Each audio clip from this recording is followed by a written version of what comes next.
Great. So the RF War Games are scheduled for January 18th for the inauguration, and they're scheduled for 10 a.m. And the inauguration is scheduled for Wednesday, January 20th.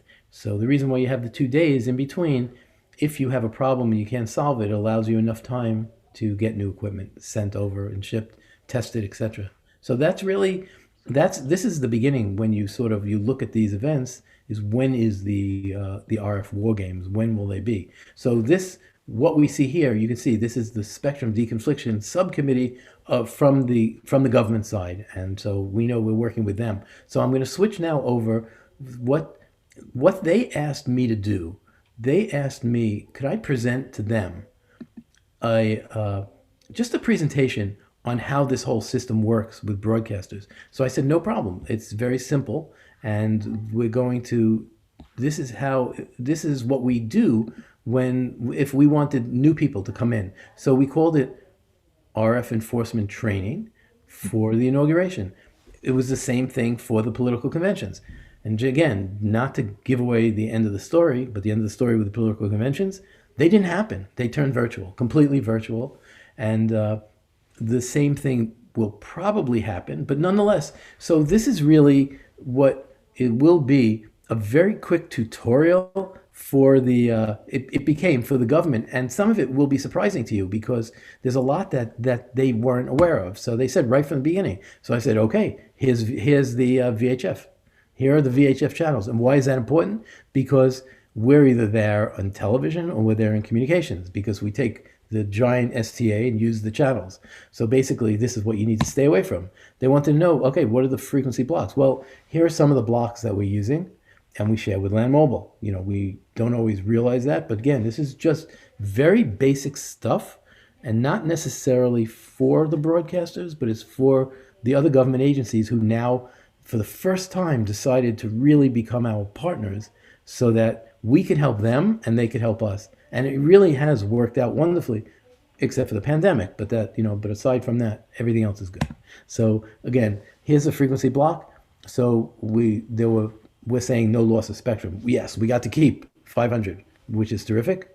And all the way going up to 614, oh, we had some loss of spectrum over there. Because again, even though we're working with the FCC, they understand this. But the other government agencies, they only know what they have. They literally don't look at the spectrum chart because they frankly don't care. They don't realize that we're all operating in one spectrum. So this is sort of like a lesson for them. So here it is, and this is what we call the block 24, 25, 26, 27, which is electro, and it really is a 600 meg. Oh, it's unavailable to us anymore. It's all been reallocated. And then we go into the 700 megahertz, and funny story, which is, I guess just a few years ago, I was doing some presentation at the FCC in one of their main conference rooms on the 8th floor, and they had a wireless mic system in the 700 megahertz band. So I just thought, it was great for me because, I was trying to sell them on something, and here it was. I was able to say, look, you guys don't even follow your own rules. So, but there still are a lot of systems that are in this, which is kind of interesting to us.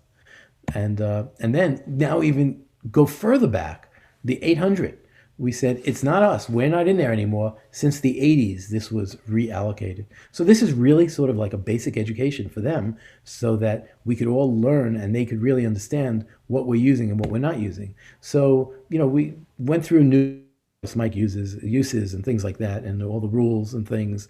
And, they had some of it vacant channels and guard band and duplex. And so really we went through all of this, and you've probably seen this chart and things. And this is just, co-channel operations are possible in certain bands. And there are, a couple exclusive channels, not always, but in some cases and things.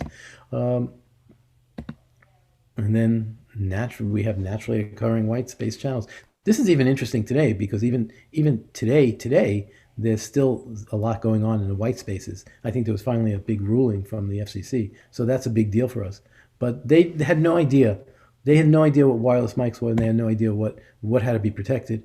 And then really here is the spectrum that that we're really that's very important for us. and auction, a lot of auctions happening, licensed, unlicensed. Here's the different parts: 74, part 15, and the nine on the bottom of the chart, just so we don't have to go through everything. But what the 944, 952, which turns out that this is really important for broadcasters today. This is turning out to be very, very valuable spectrum for wireless mics. So they didn't know, and they didn't know they needed to protect that.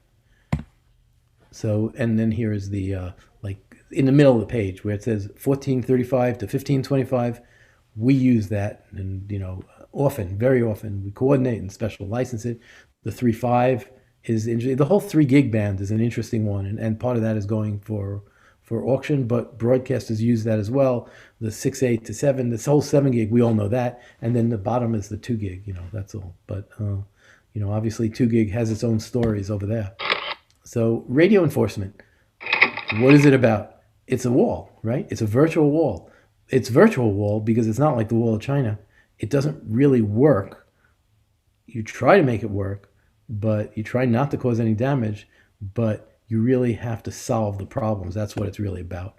So when I did this training for them, this is really not just, this is really the objectives is for the whole scope of operations for any of these major events. So there's technical issues, and then there's management issues, and this is about the FCC and the Secret Service mostly, and the communications committee, which is sort of us, and these are the people who are on the ground, and what are the challenges, the plans, and the schedules, and the most important thing, lessons learned. And why I say that, because technology is always changing. So each event has its own peculiarities, and it grows because each time there's new equipment and there's new techniques. And so each time, like think back to when we had microwave and we used these. Everybody remember these goldenrod antennas, which for microwave. So you had one guy who was pointing the camera, and the other guy was pointing the goldenrod, and he was pointing this antenna. Well, now we went, how many years ago? Like 20 years ago, we went to OFDM for ENG. We didn't do that with the ATSC 20 years ago. We don't know, but okay. So we went to it, and that's great. We have a much better standard. It allows us to do things. You don't have to aim an antenna, but nonetheless, it changes things because now you're going in all directions. So it changes things. So when we try to sell, like basically all the broadcasters on why is OFDM better as an ENG. So we went to Disneyland. Isn't that what you're always supposed to do? We went to Disneyland, and we took a system, and we brought a transmitter. It was kind of a big one of the first. And the antenna is obviously not a directional. It's just an omni antenna. And took it onto the roller coaster, the one that goes loop to loop. And they never lost signal. They never lost anything. And that sold them that is exactly the technology that we need. So we're using it now, and we use it often, all the time. But it changed the way you operate because now, well, when we had specific directional antennas, we used to make up charts, and I even remember the conventions, the one in Denver that was also with Jim Shadler, and we made a chart of the city, and we aimed things from one hotel back to the stadium and things like that. Well, you can't do that today, but it's not worse, it's better, but it just changes. So that's the lessons learned. So we have a communications plan, and the goal is obviously prevent interference issues. There are patrols. It's about media access. You want to identify uncertified wireless equipment and then respond to interference incidents. And there is an inauguration help desk. And this would be the first time that this is not, the inauguration help desk is not me with my cell phone. It actually then would go through the Secret Service, and they would send it off to whoever needs it. Because they want to be open with us, but they don't want to be that open with us. But still, it would be a single point of contact, which is, to me, is the most amazing thing. So the RF coordinators from each of the departments who are involved on the government side are interesting because some of them, they're called RF coordinators, but they don't know RF. So they have to bring in other people who really know the RF because they like titles. What can I say? So this is just typically the plan that I put together for this inauguration. So each of the colors that you see here, they're each separate venues for very low power devices. So you can see there's a parade staging area. I'm looking at the yellow, and then general public, and then you can see this is really a major area. But the big part of everything takes place in the I guess it's the left hand upper corner at the well, there's the White House, but you start at the bottom on the blue with which is the Capitol, and so you have the Capitol, and then you have the parade, which is pink, and then you go to the blue. So this is what you see here is frequency reuse. So you have two blue, two orange, and one yellow, and you're using the same channel 5 times, and so it works because you have people credentialed, and there's so many people in each area that you literally can't move from one place to the next. So that's how we plan to do it this time, but I think there just won't be any people there. So, it probably won't happen, but that's interesting. So what is interference? Any disruption to inauguration, wireless communications, operations, public safety, and media. So, to us, that's a very big deal. So we're saying, what is coordination? Careful pre-planning, assignment of channels. So now I'm showing you a political convention from a while back, which is just, you see they start with bunkers and trailers, and it's a mess of wires. It's not like that anymore. This is now going back about 12 years, and it used to be tons and tons of wires. Now we're fiber, and now we're wireless. So it's less wires, but it's still a tremendous amount of frequencies. So, it's all about cooperation. It really is, and certified transmitters. The venues are gigantic, and the committee has to get around from place to place, or not, or has to have very good communications. So there's some responsibilities if you're in the venues or near the venues. Identifying the equipment is tough, but because now today things are smaller. You have 35 millimeter cameras that all have wireless mics attached to them and things like that. And you don't always know where they are. And especially the foreign ones that come in, they're still using ones that are not licensed, the one in the same bands that we license. So our bottom line is that we're saying active enforcement is necessary, no non-registered. Everything has to be registered before. And we say only we are the enforcement. It used to never be the government, but now it's we, and we're working with them. So cooperation from all, and it's a major media event, and it turns out to not just be that, but it's a major public safety event, and it's declared a public safety event. So that's why we have this new cooperation that we never had before. So typically, what do you see? This is what you see. You see everything. So it's I have wireless mics in bold because they're still the most vulnerable pieces of equipment that we have, and we stack them up right on top of each other. Literally, we used to have, some of them used to specify we need 600 kilohertz away from each other. That sort of doesn't work because in a 6 megahertz channel that doesn't work. So we went down to 400, we went down to 200, we went down to 100, and now we have them butt up against each other. And you have new wireless mics and the hybrids, and we do it. We also work with pooling of channels. So we'll say that let's say itinerant users, you could all have the same 550 megahertz. And here is the list of 3 other users who have it. Now go run away, coordinate with each other. That's kind of interesting coordination.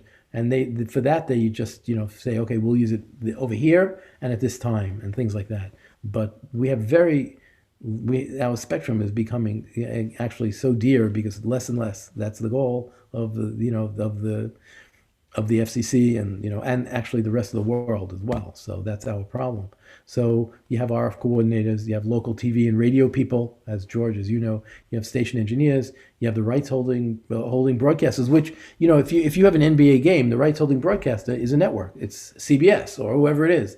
But at these big events, every single broadcaster is a rights holder. So when you're doing a political convention, they want every single broadcaster, domestic and international, to be there. But we tell them, but you're killing us. But their goal is just try to make them happy, try to make them all happy. They all want to broadcast live from there. So there's local public safety agencies and federal agencies. And again, now we're working with them. So the RF coordinated responsibilities, again, it's all over the place. It's the Capitol South, Department of Labor, and it's in Lafayette Park at the White House, which is across the street. And who helps with certifications? We've always had this problem. What if people don't participate in the war games before? And we became very tough. If they don't participate in the war games 2 days before, then they can't be in it because it puts everybody else at risk. It puts all the equipment. So we had to do that, and that's part of what they allowed us to do. So where does the enforcement team go? It's very complicated, We say it at media centers, wherever there's a lot of media entrances and roving. And then how do you do that? And it's hard for people to be on their feet for hours and hours. And now I'm thinking back political conventions. Very, very tough. You just keep roving. People come in, they begin in the morning, 8 o'clock in the morning, and they don't leave till midnight. Very hard. And this is now same thing with inauguration. It begins, but it's only one day event, but it begins early, early in the morning, and it stays the entire day and actually continues afterwards. The balls go till late at night, and then there's post. So that's a big deal, and it's all over DC, including in Union Station. There are balls there as well. So you have to verify equipment's operating, and we always put on certification stickers for every event, for everything, to make sure that people understand that they could easily be seen, and it tells you what venue they should be at. So roles and responsibility. This is what we try. We try, if there are gates, 2 per entrance, 2 per patrol, each on 2-hour shifts. This is the goal. It's never like that. But again, this time it would have been different because we actually were able to work with Secret Service and Homeland Security, and they were giving us people, which was the most amazing thing. So this is, again, it's a first. And so why do we do it? Again, this is the same thing. We're preventing interference, but we know what it is. It's all static, bad communications, poor video, but inaccurate data link transmission and miscues. Like, people don't really think of that. You normally think of interference as just something you see in a video or an audio, but it's also miscues, and that's a big deal too. So it's disruption.